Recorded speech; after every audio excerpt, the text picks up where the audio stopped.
Masak.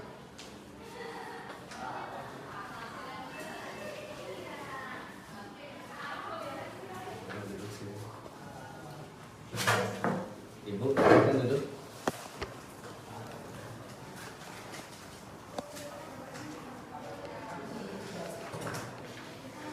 Baik, Bapak dan Ibu, Assalamualaikum warahmatullahi wabarakatuh. Perkenalkan, nama saya Maksudnya SHMH sebagai mediator bersertifikat dari Dewan Sengketa Indonesia. Baik Bapak Ibu, selanjutnya saya persilahkan kepada Bapak Ibu untuk memperkenalkan diri. Dimulai dari Ibu, silakan. Terima kasih mediator. Perkenalkan, nama saya Ibu Dewi Mentari. Saya sebagai ibu rumah tangga, dalam hal ini saya sebagai penggugat suami saya, Nitya. Terima kasih. Selanjutnya dipersilakan kepada tergugat memperkenalkan diri. Baik, sebelumnya terima kasih Pak Mediator. Perkenalkan, nama saya Bintang. Pekerjaan saya honorer, dalam hal ini saya sebagai penggugat. Terima kasih Bapak Bintang. Sebelum mediasi dimulai, saya jelaskan bahwa sesuai peraturan Mahkamah Agung nomor 1 tahun 2016 bahwa fungsi mediasi adalah untuk menyelesaikan sengketa melalui proses perundingan dengan bantuan mediator, sehingga diharapkan dapat mencapai kesepakatan yang memuaskan bagi kedua belah pihak. Nah, mediasi juga berfungsi untuk mempercepat dan mempermudah penyelesaian sengketa serta memberikan akses yang lebih luas bagi para pihak untuk mencapai penyelesaian yang adil. Mediator memang tidak memiliki kewenangan memutus dan tidak pula memiliki kepentingan maupun dalam apapun gitu ya dalam perkara yang dimediasi ini. Tapi jika melalui mediasi ini Bapak dan Ibu sekalian diharapkan dapat menyelesaikan perkara. Ya, jadi kalau selesai perkaranya melalui mediasi, maka Ibu dan Bapak dapat menghemat waktu dan juga biaya. Jadi saya tegaskan bahwa posisi saya di sini adalah netral. Saya hanya memfasilitasi dan menjembatani Bapak dan Ibu dalam menemukan titik temu agar mencapai kesepakatan. Bagaimana Bapak Ibu dapat dipahami? Agar tidak terjadi fitnah terhadap diri saya bahwa dalam tahap mediasi ini ada nanti yang namanya kaukus. Jadi apabila nanti dalam proses mediasi tidak ada solusi atau mengalami deadlock atau masing-masing pihak gitu ya ada rasa enggan dalam mengungkapkan keinginannya dalam forum bersama seperti ini, maka nanti ada pertemuan antara mediator dengan salah satu pihak ya tanpa dihadiri oleh pihak yang lain. Itulah namanya kaukus. Tapi sebelum lebih jauh kita berbincang, Bapak dan Ibu, terlebih dahulu kita sepakati tata tertib proses mediasi ini agar mediasi ini dapat berjalan sebagaimana yang kita harapkan. Nanti ada usulan dari saya. Pertama, misalnya kita harus disiplin sesuai waktu dan tempat yang kita sepakati. Ya. Kedua, tidak diperkenankan berkata kasar, mengumpat, caci maki dan nada tinggi dalam berbicara. Ketiga, tidak membawa senjata tajam. Keempat, tidak menyela saat salah seorang sedang berbicara. Kelima, tidak keluar masuk ruangan. Apakah ada tambahan dari Bapak atau Ibu? Silakan Ibu. Pak, saya belum menambahkan. Iya, silakan.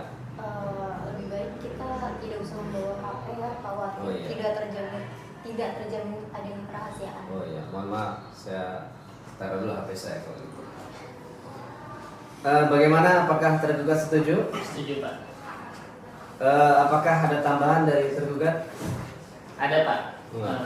Kepada penggugat, jangan membawa-bawa saudara atau orang tuanya ke tempat mediasi ini Pak. Gimana Bu? Setuju?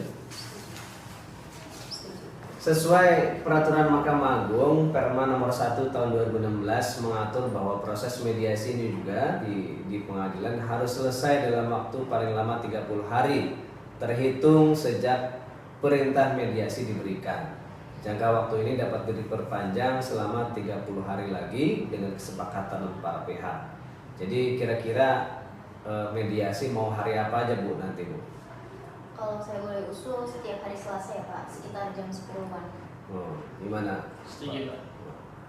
Baik, terima kasih penggugat dan tergugat yang telah menyetujui tata tertib yang akan kita jadikan sebagai pedoman sehingga kita harapkan tidak ada yang dirugikan dalam proses mediasi ini. Baik, selanjutnya saya akan memberikan kesempatan kepada para pihak untuk menyampaikan apa kira-kira menyebabkan penggugat mengajukan gugatan perceraian ini. Silakan Bu. Baik, terima kasih atas kesempatannya Bapak Mun. Saya sudah sangat lelah ya rumah tangga dengan suami saya karena suami saya ringan tangan. Kalau saya salah sedikit dia langsung marahin saya di depan umum, bahkan bisa berkata kasar dan menjelek-jelekan saya di depan anak-anak saya. Selain itu suami saya juga tidak jarang melakukan kekerasan kayak memukul, menonjok, menempeleng saya. Jadi saya sudah tidak sanggup lagi Pak dengan suami saya. Saya mau pulang ke rumah orang tua saya tapi tidak boleh. Baik.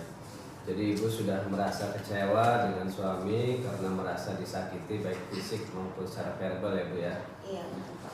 Bagaimana tanggapan tergugat? Ya, saya sebenarnya tidak mau berpisah dengan istri saya. Saya memang sering hilaf karena stres mungkin Pak ya, tuntutan pekerjaan, apalagi pendapatan dari kantor tidak cukup untuk membiayai keluarga. Akibat dampak efisiensi anggaran ini Pak, honor saya dipotong, sementara kegiatan proyek juga terhambat dan sebelum berjalan, sedangkan istri di rumah tidak ikut melakukan efisiensi Pak. Dia masih sering ikut arisan di mana-mana, belanja online tiap hari, membeli barang yang tidak perlu. Makanya saya kadang emosi bagi Pak itu. Tapi jujur, saya tidak sanggup kalau harus berpisah. Ya, oleh karena itu saya berjanji tidak akan mengulang perbuatan buruk saya, baik kekerasan fisik maupun verbal Pak. Oh baik. Jadi alhamdulillah tergugat sudah mengakui kesalahannya Bu, dan Bapak berjanji tidak akan mengulangi lagi. Bagaimana kira-kira, apakah Ibu masih membuka pintu maaf buat Bapak? Saya jujur Pak, saya trauma. Suami saya itu sering janji tapi suka kumat lagi. Tapi kalau emang perjanjiannya ditulis dan ditandatangani, saya setuju. Bagaimana? Apakah Bapak siap memperbaiki diri sebagaimana yang diharapkan oleh penggugat? Insya Allah sih Pak, saya berjanji tidak akan mengulangi lagi. Tapi saya juga berharap istri saya dapat memperbaiki diri Pak, antara lain dengan menata ulang keuangan khususnya Pak, agar tidak lebih besar pasak daripada tiang ya, karena ya tadi Pak, namanya zaman sekarang kan ya banyak yang diefisiensikan Pak. Gitu, Pak. Bagaimana Ibu? Siap juga dengan apa yang diharapkan oleh Bapak tadi? Insya Allah Pak, saya siap. Saya bakal coba buat menuruti keinginan suami saya Pak. Alhamdulillah pada dasarnya penggugat dan tergugat ini masih saling menyayangi. Permasalahan dalam rumah tangga itu Bapak Ibu adalah hal yang biasa, lumrah. Anggap aja itu sebagai bumbu-bumbu dalam sebuah pernikahan. Apalagi Bapak dan Ibu masih punya anak ya, 2 orang anak yang masih sangat membutuhkan kasih sayang dari orang tuanya. Sehingga dukungan orang tua terhadap tumbuh kembang anak memang sangat diharapkan agar kelak menjadi anak yang soleh dan menjadi kebanggaan ibu dan bapak semuanya. Baik, apakah bisa mediasi pada hari ini dapat memperoleh kesepakatan bersama bahwa memang masing-masing pihak akan memperbaiki diri? Baik Pak, saya berharap ya suami saya berubah dengan tidak lagi melakukan kekerasan baik secara fisik maupun verbal. Saya juga mohon maaf kepada suami saya kalau gugatan saya ini melukai hati suami saya. Baik, bagaimana Bapak? Sebelumnya saya ucapkan terima kasih Pak. Sekali lagi saya mohon maaf atas perbuatan dan ucapan saya yang kurang berkenan terhadap istri saya. Baik, Bapak Ibu sekalian, setelah ini gitu Bu ya, apakah gugatan Ibu ini mau dicabut atau mau kesepakatan nanti dikuatkan ya melalui putusan pengadilan Bu? Dicabut satu Pak. Oh, baik. Baik Ibu, sekarang kita sudah akan siap menandatangani akta damai. Mudah-mudahan ya rumah tangga Bapak Ibu kembali utuh menjadi keluarga yang sakinah mawaddah warahmah. Terima kasih. Saya ucapkan mohon maaf kalau dalam mediasi ini ada hal-hal yang kurang berkenan. Demikian. Terima kasih sekali lagi. Assalamualaikum warahmatullahi wabarakatuh. Waalaikumsalam. Waalaikumsalam warahmatullahi wabarakatuh.